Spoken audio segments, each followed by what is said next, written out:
malah saya kaget juga. Tapi ya kita ngiri ngeliat yang begitu.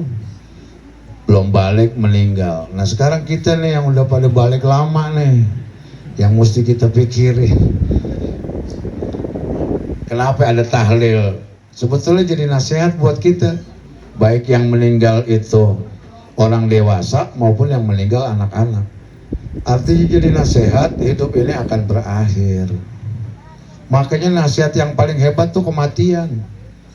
Orang gak bakal kena penyakit AIDS kalau ingat mati.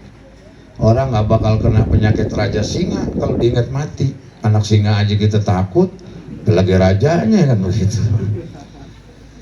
Orang gak akan main judi kalau ingat mati.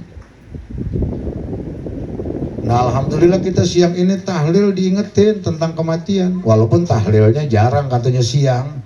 Ya wajar dah, sorop aja ada wazan yang jarang terjadi. Abayabah itu wazan yang jarang, disebutnya saz. Cuman yukhaliful qiyas wa warada indal kalamil arabi. MC lu hati-hati ngomong kan begitu.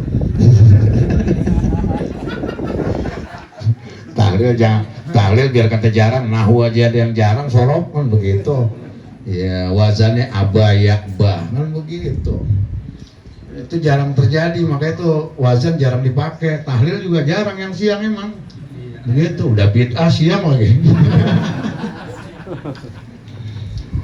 Ya kadang-kadang orang kan ngomong bid'ah, kita tanya bid'ah apa?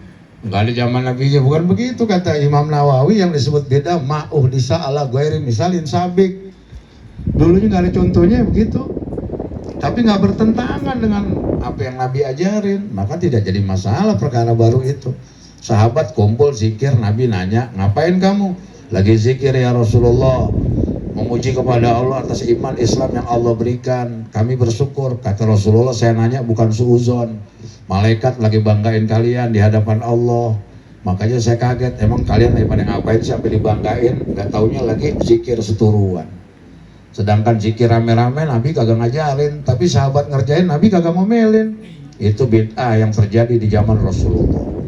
Orang sekarang kan cepet banget marahnya. Kita sholat, assalamualaikum, assalamualaikum, muka kita usap dia marah. Kenapa muka diusap? Emang muka lo yang usap kan gitu. Muka kita sendiri dia marah. Nah, jadi hadirin yang perlu dinasihatin diri kita nih. Makanya dalam suratul Fatihah diingetin wa iyyaka na'budu wa iyyaka nasta'in.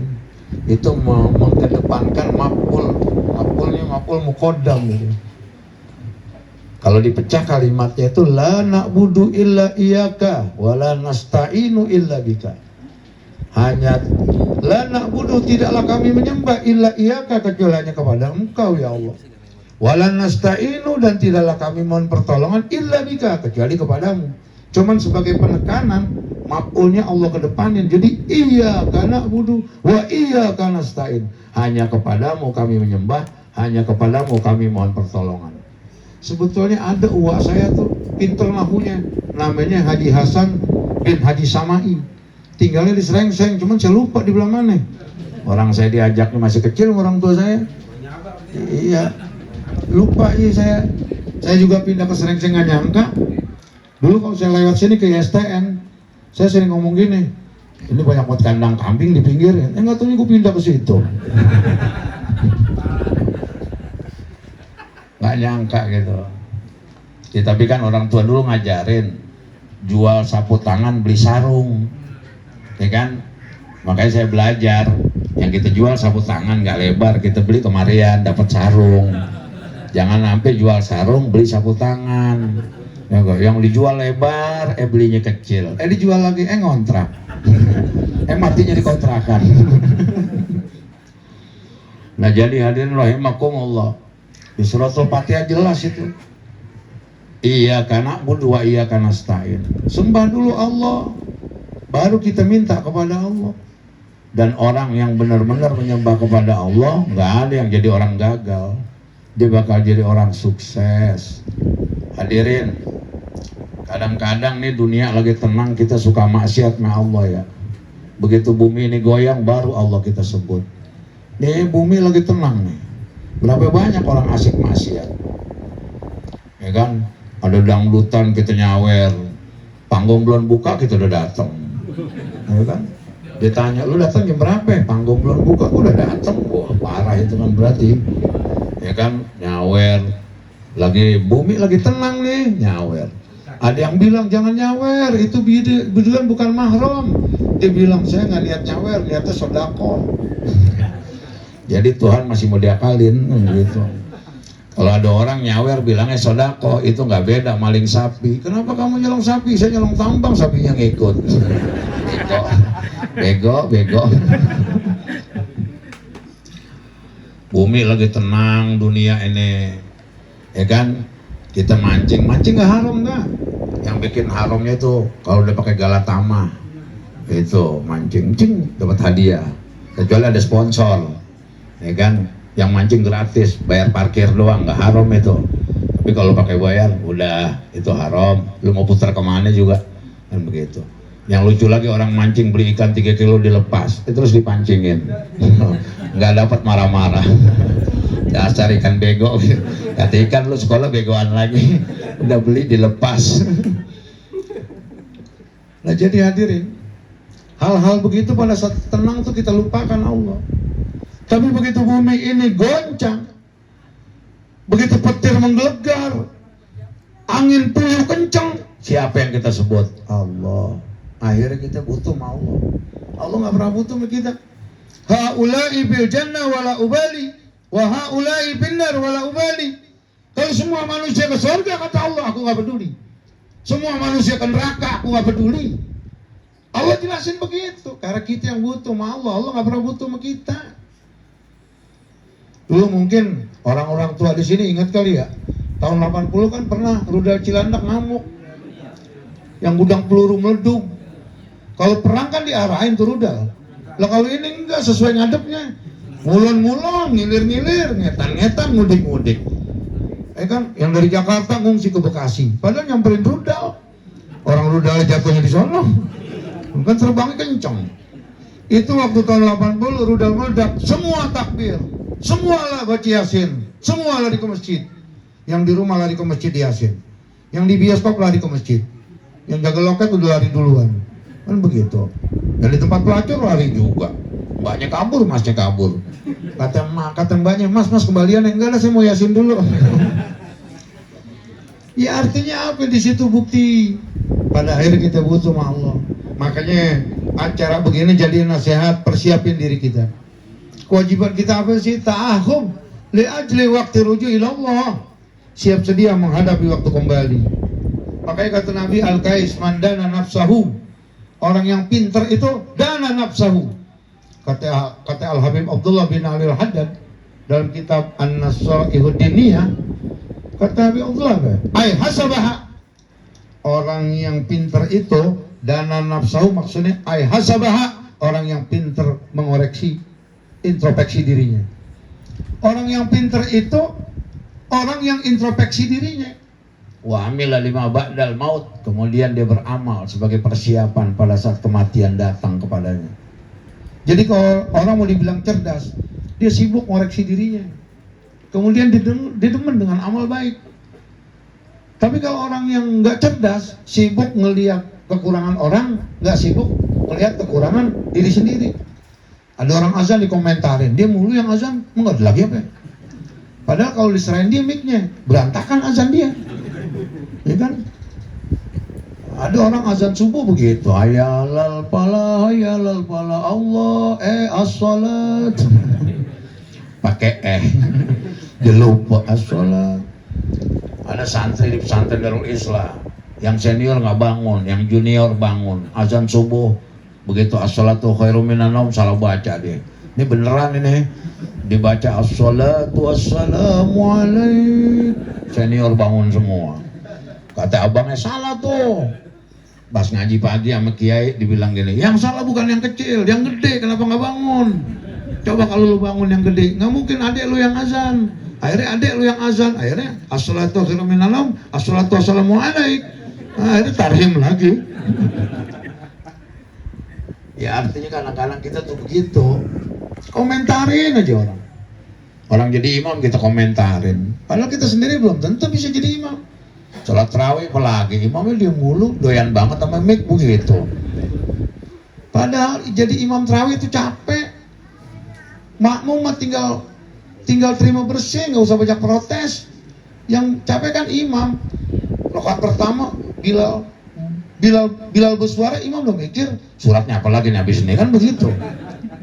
Iya, makmum mah terima bersih, pakai baca menu daftar imam. Imamnya siapa nih, kan gitu. Dilihatlah Haji Anu lama nih gitu. Pindah ke masjid lain. Ya, akhirnya semua masjid lama, akhirnya nggak sembahyang tarawih dia. Rugi kita. Nih makanya nih, sisinan mah udah aman. Kita nih yang udah pada balik, pikirin diri kita. Berapa banyak di antara kita udah tua belum ngerti rukun mandi. Mandi junub penting. Berapa banyak yang belum paham. Akhirnya gara-gara mandi junub kagak sah, sholatnya kagak sah. Mandi junub kagak sah, baca Qur'annya kagak sah. Mandi junub kagak sah, pergi hajinya ditolak. Mandi junub kagak sah, umrohnya ditolak. Gatal semua akhirnya, gagal total. Gara-gara bab mandi junub. Makanya bapak-bapak kalau belum paham, tanya. Ada Ustaz Mulyadi. Kalau nanya tempat banyak orang malu, datang ke rumahnya. Ya kan? Kalau di ruang tamu Ustaz Mulyadi malu, nanyanya ajak ke loteng, kan begitu. Ngaji berdua, lu mau ngaji apa mau nyeksa, kan begitu.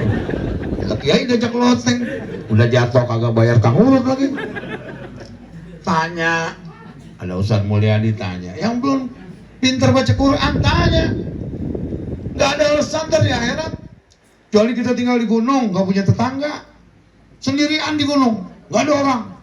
Buka jendela ketemunya monyet, ya kan? Wajar kita awam. Di Jakarta Ustadz banyak, kiai ngambrak, apalagi nyari penceramah, sehari 3 truk ketemu, ya kan? Banyak penceramah, yang lulusan akademi dakwah banyak, ya kan? Malah langsung ceramah. Kita yang nyantren buyang-buyang begini, kan begitu. Nggak ada alasan, makanya lebih baik malu di dunia, yang penting di akhirat nggak malu. Ini saya kasih tahu ya, dalam kitab tafsir Yasin dijelasin, penghuni surga ngomongin Quran. Yasin, Toha, Ar-Rahman, berarti kan ngobrolnya Quran, penghuni surga. Buka aja kitab tafsir Yasin. Nah kalau nggak bisa baca Quran, bagaimana boleh masukin surga? Ntar dimasukin juga mau ngobrol sama siapa? Semuanya ngobrol Quran. Ayah, dia nggak bisa Quran, dia sendirian. Akhirnya ngomong gini, ya Allah, neraka aja dah. Kayaknya pimpinan. Gitu, jangan kayak orang Cina loh. Orang Cina ditanya, kok mau masuk surga mau neraka? Banyakan mana? Kata Kiai, banyakan yang di neraka sih kok. Ya udah, neraka aja. Emang apa? Mau bikin warung. Dia nggak boleh ngeliat orang banyak dikit. Mau buka toko aja di neraka, buka toko. Mau buka material, kan begitu. Nah itulah hadirin, ya gak, walaupun sedikit jadi nasihat buat kita ya, termasuk buat saya dan semua yang hadir. Ayo udah kita semangat nih, semangat. Perjalanan kita ini tinggal sisa nih. Kalau yang 40 ke atas tinggal sisa, udah tinggal sisa. Makanya orang kalau 40 ke atas masih bengal juga, bahaya tuh, ya kan? Kalau ada aki-aki masih main judi, bukan mainnya kesianan tuh aki-aki, kan begitu. Malam masuk angin kenceng bunyi. Orang kulitnya kedorong, udah dah, mau ngapain lagi, ya gak? Makanya kalau ada orang meninggal diantar ke kubur, liatin tuh lubang kubur jadi nasihat. Ini kadang-kadang ngerokok di bawah-bawah, terus nanya, udah diuruk? Udah, ya udah. Baru ngeliatin, akhirnya nggak ngeliat lubang dia. Ya gak, baca talqin bahasa Arab dia nggak paham. Alasan dia tuh lagi dikasih contekan tuh. Nah jadi nasihatin diri kita, persiapkan diri kita. Kita ini di dunia ibarat di kapal induk. Saking gedenya tuh kapal nggak berasa ditimpa ombak. Tahu-tahu pulau yang dituju nyampe. Dunia begitu nih, di atas dunia jalan terus nih kita nih. Man nggak berasa. Masa lalu makin jauh, masa depan makin dekat. Jadi persiapin diri kita. Kita terima kasih sama saudara Sandy ngundang kita tahlil. Terima kasih jadi nasihat bakal kita. Makanya kita juga berterima kasih, bersyukur sama Kiai Haji Hasyim Asy'ari. Gara-gara beliau mendirikan NU, kita jadi orang NU. Coba kalau kita nggak jadi orang NU, gak ada tahlilan. Ya kan, lu jarang makan buahan. Gara-gara jadi orang NU kita makan buahan. Dalam setahun pasti makan daging dah. Asal speaker puji aja, innalillah. Makan daging dah. Tuh berkahnya jadi orang NU tuh. Ya kan, alhamdulillah. Yang capek siapa? Hadratus Syekh Kiai Hasyim Asy'ari. Yang capek Kiai Wahid Hasyim. Yang capek Kiai Abdurrahman Wahid. Kita mah recehan, tinggal ngikutin. Jadi bersyukur. Pakai sarung bukan orang bodoh, orang pinter. Pakai celana belum tentu pinter. Celana kan bisa kegedean, bisa kekecilan. Kalau kegedean dikecilin, kalau kekecilan beli yang baru.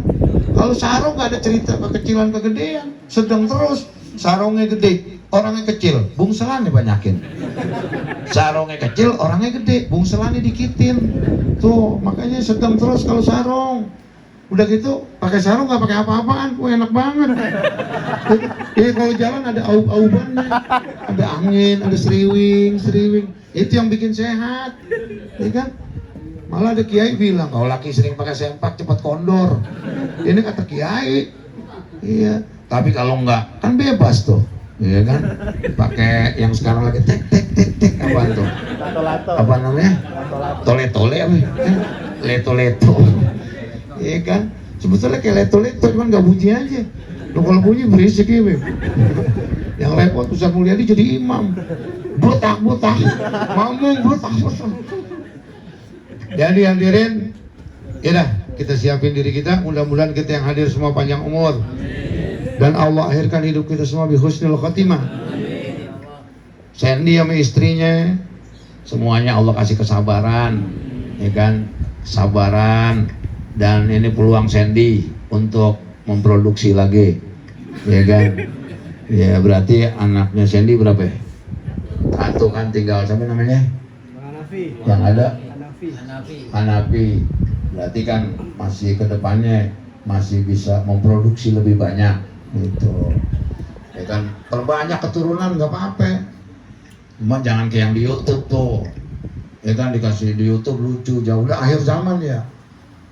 Anaknya dikawinin mertuanya ini, kan gitu. Itu namanya dikasih produknya minta pabrik. Itu akhir zaman, bahaya yang begitu, ngeri kita. Makanya baca maulid apa semua, ini keberkahan bakal kita, termasuk malam Sabtu. Tuh majelis saya di rumah malam Sabtu, Jumat malam Sabtu di Perikanan situ. Yang baca maulid Habib Mahdi, saya temenin. Itu baca Ratibul Haddad, baca maulid, baru baca kitab. Kalau ada yang mau datang, nggak usah bawa apa-apa, gratis ngaji. Ada yang kita makan bareng-bareng. Guru saya bilang kalau bikin majelis nggak usah bayar. Makanya saya termasuk ngurusin pesantren di Cibinong. Kata guru saya nggak usah bayar. Saya jalanin perintah guru, alhamdulillah pusing. Al-Fatihah. A'udzubillahi minasyaitonir rajim. Bismillahirrahmanirrahim.